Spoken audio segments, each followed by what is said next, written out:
3 мртви тела претпладнето се пронајдени во стан во скопската населба Аеродром во близина на основното училиште Ѓорѓе Пулевски. Убиството се случило на 5-тиот кат од зградата. Според првичните неофицијални информации, станува збор за двојно убиство и самоубиство. Средовечен маж наводно е убил сопругата и низината сестра, а потоа сам се пресудил. Полицијата најавува детали за во текот на денот.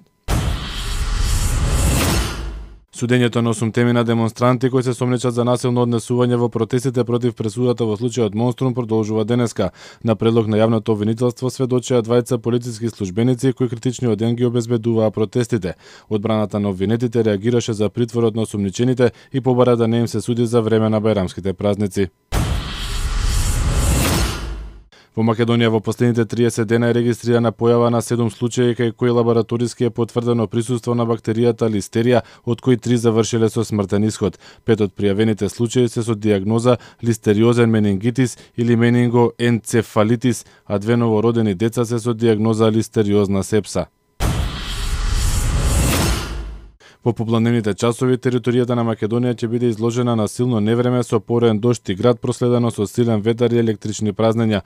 Во северните и североисточните делови се очекува да наврнат повеќе од 25 литри дожд на метар квадратен. Во Скопје ќе има услови за локално невреме со град, силен ветар и силни електрични празнења. Русија подготвена да испрати своји експерти за учество во истрагата на уривањето на малезискиот авион Боинг во Украина и на секаков начин да соработува за организирање и спроведување непристрасна меѓународна истрага, изјави постојаниот представник на Русија во Обединетите нации Виталий Чуркин на седницата на Советот за безбедност на Обединетите нации. Според него, Русија настојува да биде гарант на апсолутно непристрасна, независна и отворена меѓународна истрага за уривањето на авионот. Најмалку 7 палестинци загинаа утрово во новите израелски воздушни напади во појасот Газа, соопшти портпаролот на брзата помош во Газа. Меѓу загинатите 5 мина се членови на едно семејство, од кои 4 жени.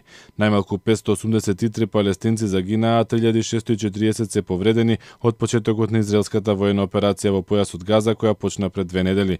До сега загинаа и 27 израелци, од кои 25 војници.